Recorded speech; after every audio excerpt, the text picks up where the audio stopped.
Welcome to this 4-bedroom property. Currently at the moment it's a 3-bedroom house which we are going to convert into 4 bedrooms with 2 en-suites and 2 off-suites. So we'll go through the layout of this property. As you can see at the moment, this is the current condition. We just picked up the keys yesterday, so we've got everything ready with regards to the health and safety boards, with floor plans on site, and obviously we've got the gas capped off, and then we've also got the electric as well, that's been capped as well. Now that's important that we do that. So we know that electrics and the actual gas is safe before we actually go onto site. So there's about 18 different tasks. As soon as we pick up the keys, there's 18 tasks that need to be done just before anybody steps foot on site to start stripping out this house to make sure it's safe, and also that we get everything ready for the guys on site itself. Let's go jump into the back of the property and show you what we're doing and the structural stuff that we're doing as well. So we are on the rear of the property at the moment. So the property itself, we're going to be doing a bit of structural stuff. The first things we're going to be doing is we're going to be taking out the chimney stacks. We've got 2 chimney stacks to take out, one in the front and one in the rear of the property, so the one on the right of me.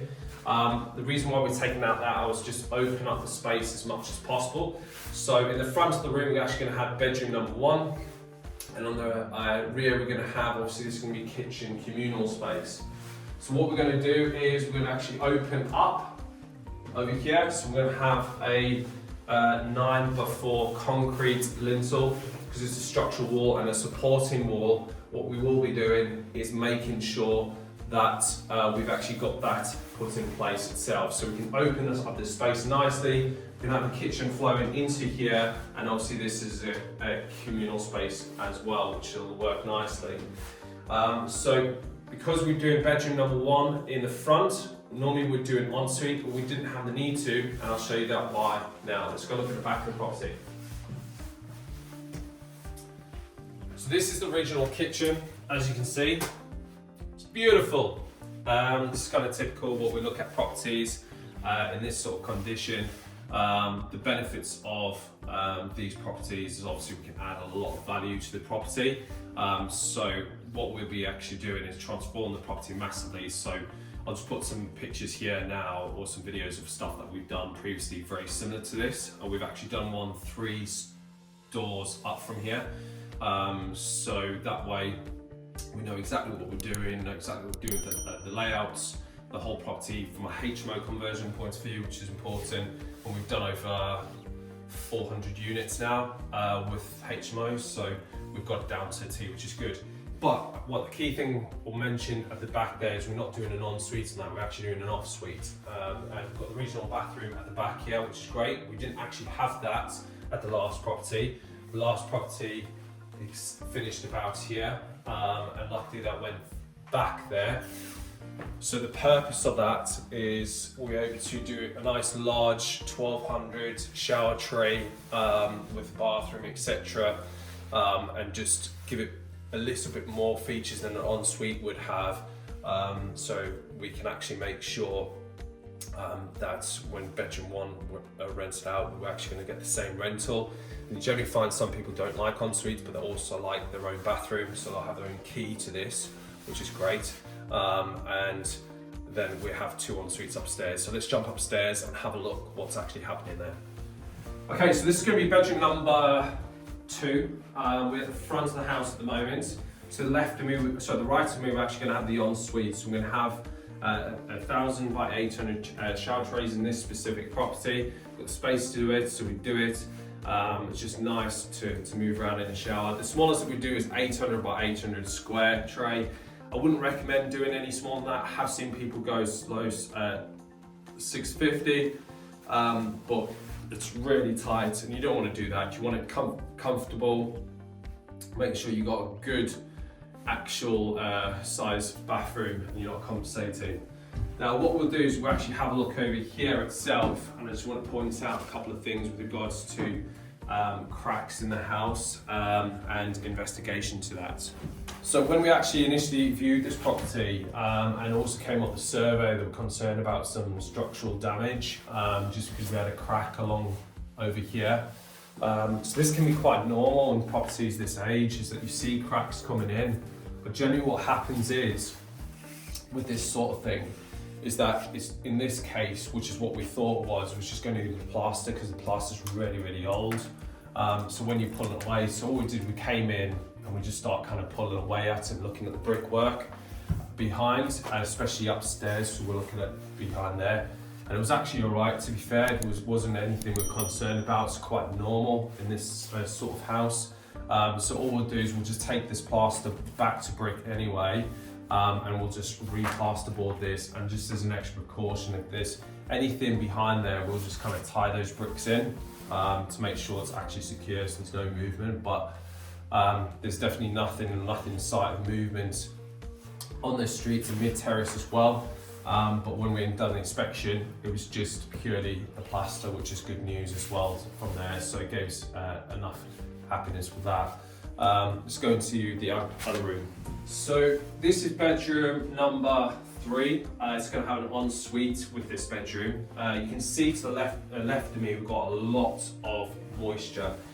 Now this is not damp. This is basically water penetration, okay? So you can't have damp, you've got multiple different types of damp, but rising damp is generally the most common. And rising damp, you can only go up to 1.5 meters in height. Obviously we're on the 2nd floor, so it has to be something with regards to water penetration, okay? So water ingress, sorry. So you can see there's a couple of places. We've got one down here, which is by the windowsill. And the second one as well, is we've got some coming from here. Now, when we came and viewed the property, we've seen that they obviously had some like spikes on the window to stop pigeons from running on them. But it was the ones where they all clog up, and basically loads of soil had gone in there and it's just been literally seeping through over time itself. The second thing as well, the gutters are off to the rear. So when the gutters are off, obviously there's no way of the water actually going away properly. And you can see at the top up there is that actually this water's been coming in itself. So it's a very easy fix. Obviously we'll take that plaster off anyway because it would have been blown. Put some insulation board on there anyway so we can up the EPC value. And this whole house is going to be fully plastered anyway. We do that with all our HMOs. So it's nice, new, fresh, and can last decades, which is great. Let's jump upstairs. So this at the moment is currently bedroom number 4 of the original layout. So it's 4 bedrooms in total. It's quite a small room. We're going to use this for an off-suite. Now some people try and chuck another bedroom in it. You can use it. It's, it kind of complies with regs, but small bedrooms we find from experience generally have a lot of voids. Rather you just utilize this as a off-suite and get higher rents on the top floor. So all the rents on this will get a minimum of £140 per week per room. The top one will probably get close to 150. So you can do the maths on what you're going to get that on an income point of view for this for this property, and especially for the figures itself as well. We'll go through the figures on other further videos, so make sure you've liked and subscribed to this video, to the channel, and we can actually show you. So we're going to have a shower tray going in here. We're going to take this chimney stacks out from the ground all the way up. Apart from this one here, we're just going to support it just underneath because we don't need to take that, and we're just going to stud it out here.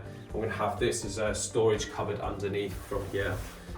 Let's jump into the last bedroom, which is this bathroom is for that one. Okay, so we're in the last bedroom, bedroom number 4. As we said, we've just seen the actual off-suite itself. And we're going to have this is going to be a large bedroom in here, nice double-sized bedroom. We're going to keep it original size from here. We're taking out the chimney stack as well, which we're going to get an extra foot's depth on the actual bedroom, which is nice. Wherever we can do that, we do that. Now you can see from here we've got a lot of wallpaper that we've stripped off here. So when the actual survey came out, we came and done a bit of extra inspection, as we mentioned before, and we pulled a batch of brick here where the crack was coming from, and it was coming in a line with the actual thing here. So, but when we opened it up, we were very happy with the brickwork. There was no movement. There's no movement of mortar or anything like that. And it was just purely the actual plaster work, just over time. Obviously just hadn't been done correctly in the first place, and with age it's quite typical itself.